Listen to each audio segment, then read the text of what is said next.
रजत अपनी नानी के घर जा रहा था। तभी गांव जाते हुए वह रास्ता भटककर जंगल की ओर आ जाता है। अरे ये मैं कहाँ आ गया? ये तो जंगल है। लगता है मैं रास्ता भटक गया हूँ। तभी उसे एक भयानक राक्षसी पेड़ दिखाई देता है, जिसे देखकर रजत डर जाता है। अरे ये क्या है? ये तो कोई पेड़ लगता है। कितना भयानक और डरावना है ये। अचानक उस पेड़ की एक टहनी लंबी होकर रजत को पकड़कर हवा में उड़ा देती है। ये देखकर रजत डर जाता है और चिल्लाने लगता है। बचाओ, कोई बचाओ, मुझे बचाओ। हा हा हा हा हा हा हा हा हा हा हा हा। तू अब मुझसे नहीं बच पाएगा। हा हा हा हा हा हा हा। मैं तुझे खाऊंगा। बहुत दिनों बाद आज खाना मिला है। हे भगवान, लगता है आज मेरी जिंदगी का आखिरी दिन है। ये राक्षस मुझे खा जाएगा। भगवान, कैसे भी करके मुझे बचा लो इस राक्षसी पेड़ से। राक्षसी पेड़ उसे खाने ही वाला होता है कि तभी वहाँ साधु आकर पेड़ की उस टहनी पर अपनी शक्ति का प्रहार करता है और राक्षसी पेड़ रजत को छोड़ देता है। साधु, तू कब तक लोगों को मुझसे बचाएगा? तभी रजत साधु से कहता है। साधु महाराज, आपका बहुत बहुत धन्यवाद। आपने मेरी जान बचा ली, वरना मैंने तो सोचा कि आज मैं जिंदा नहीं बचूंगा। ये राक्षसी पेड़ मुझे खा ही जाएगा। तुम चिंता मत करो बेटा। इस राक्षसी पेड़ ने आज से पहले कई बार ऐसा करने की कोशिश की है, पर मैं इसे कभी इसके मकसद में कामयाब नहीं होने दूंगा। यहीं कुछ दूर मेरी कुटिया है, जहां मैं रहता हूं, और इस रास्ते पर गुजरने वाले हर व्यक्ति की जान बचाना ही मेरा काम है। मैं तुम्हें कुछ नहीं होने देता। पर साधु महाराज, मुझे कुछ समझ नहीं आ रहा, ये पेड़ राक्षसी क्यों है और यहाँ से गुजरने वाले हर व्यक्ति की जान आप क्यों बचाते हो? बेटा, मैं जानता हूँ तुम्हारे मन में बहुत सारे सवाल हैं, पर अभी बहुत शाम हो गई है। तुम घर जाओ, तुम्हारे सारे सवालों का जवाब मैं फिर कभी दूंगा। ये कहकर साधु चला जाता है। रजत भी अपनी नानी के घर आ जाता है। रजत के नाना और नानी रजत को देखकर बहुत खुश होते हैं। अरे मेरा बेटा रजत, तू आ गया। कैसा है मेरा बेटा? अरे रजत बेटा, कई दिनों बाद आज तुम्हें देखकर बहुत खुशी हुई। कैसे हो बेटा? नाना जी, नानी, मैं बहुत अच्छा हूँ। आप लोग कैसे हैं? नानी, बहुत भूख लगी है, मुझे आपके हाथ का खाना खाना है। हाँ हाँ, क्यों नहीं, मैं अभी अपने बेटे के लिए अच्छा खाना बना कर लाती हूँ। नानी खाना लाती है। खाना खाते हुए नानी रजत से कहती है। रजत, बेटा रजत, खाना और ले लो। पर रजत नहीं सुनता, वह सोच में डूबा होता है। तभी रजत के नाना कहते हैं। रजत, बेटा रजत। हाँ नाना जी, क्या बात है, कहिए। बेटा, कहाँ खोए हुए हो? क्या सोच रहे हो? तुम्हारी नानी तुमसे खाने को पूछ रही हैं। वो ऐसे ही, कुछ नहीं नाना जी। नानी, मेरा खाना हो गया, मैं जाकर आराम करता हूँ, बहुत थक गया हूँ। ठीक है बेटा, जाओ आराम करो। रजत आराम करने जाता है। तभी नाना और नानी एक दूसरे से बातें करते हैं। ये क्या हो गया है रजत को?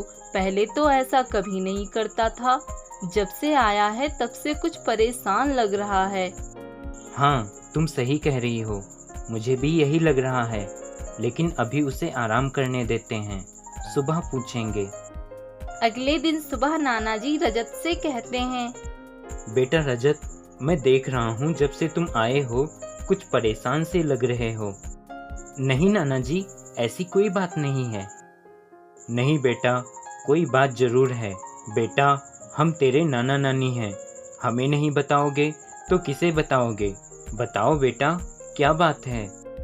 बार बार पूछने पर रजत उन्हें जंगल में हुई सारी घटना के बारे में बताता है। नाना जी, रास्ता भटक जाने के कारण मेरे साथ ऐसा हुआ, लेकिन भगवान की कृपा से उसी वक्त साधु महाराज ने आकर मेरी जान बचा ली। रजत की बातें सुनकर नाना नानी हैरान रह जाते हैं। क्या बेटा, तू उस जंगल के रास्ते से आया था? बेटा, उधर कभी मत जाना, वो राक्षसी पेड़ है जो लोगों को पकड़कर खा जाता है। हे भगवान, तूने मेरे बेटे को बचाकर बहुत बड़ा एहसान किया है। बेटा, अब मैं तुझे उस जंगल की तरफ नहीं जाने दूंगी। बेटा, अब उस जंगल की तरफ बिल्कुल मत जाना। वो जंगल बहुत ही खतरनाक है। वो पेड़ राक्षसी है। पर नाना जी, आखिर उस पेड़ का रहस्य क्या है? बेटा, वो तो किसी को नहीं पता, पर मैंने इतना सुना है कि जिस साधु ने तुम्हें बचाया है, वो साधु उस राक्षसी पेड़ का रहस्य जानता है। हाँ नाना जी, आपने सही कहा।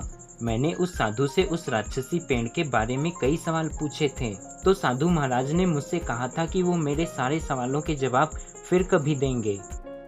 रजत, तू कहीं नहीं जाएगा, ना ही उस जंगल में, ना ही उस साधु के पास। तुझे कोई रहस्य जानने की जरूरत नहीं, समझा? क्योंकि मैं नहीं चाहती मेरे नाती को कुछ हो। हाँ बेटा, तुम्हारी नानी सही कह रही हैं। तुम इन सब में मत पड़ो। नाना नानी के मना करने पर उस समय तो रजत हाँ कर देता है, पर रजत के मन में बार बार उस रहस्य को जानने की इच्छा बढ़ती जा रही थी। आखिर उस राक्षसी पेड़ का रहस्य क्या है, और वो साधु हमेशा लोगों को उस पेड़ से क्यों बचाता है? एक दिन रजत मौका देखकर अपने नाना नानी को बिना बताए उसी जंगल में साधु की कुटिया के पास पहुंच जाता है। साधु अचानक रजत को अपनी कुटिया में देखकर कहता है, तुम तो वही लड़के हो जिसे उस दिन राक्षसी पेड़ ने पकड़ा था। हाँ साधु महाराज, मैं वही हूँ जिसे आपने उसी राक्षसी पेड़ से बचाया था। साधु महाराज, आपने कहा था कि आप मुझे उस राक्षसी पेड़ का रहस्य बताएंगे।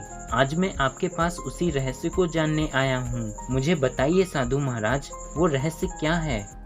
बेटा, तुम मुझे भले और अच्छे इंसान लगते हो, इसलिए मैं तुम्हें वो रहस्य बताने जा रहा हूँ जो मैंने कभी किसी को नहीं बताया।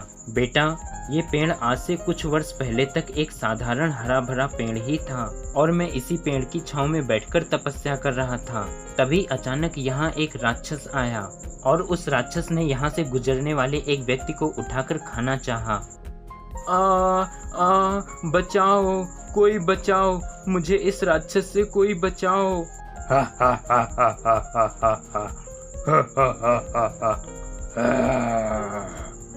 कौन बचाएगा तुझे? मैं तुझे खाऊंगा। मैं पास में पेड़ के नीचे ध्यान में बैठा यह सब देख रहा था। वह राक्षस उस व्यक्ति को खाने ही वाला था। तभी मैंने उसे रोका। रुक जा राक्षस, मैं तुझे इस मनुष्य को खाने नहीं दूंगा।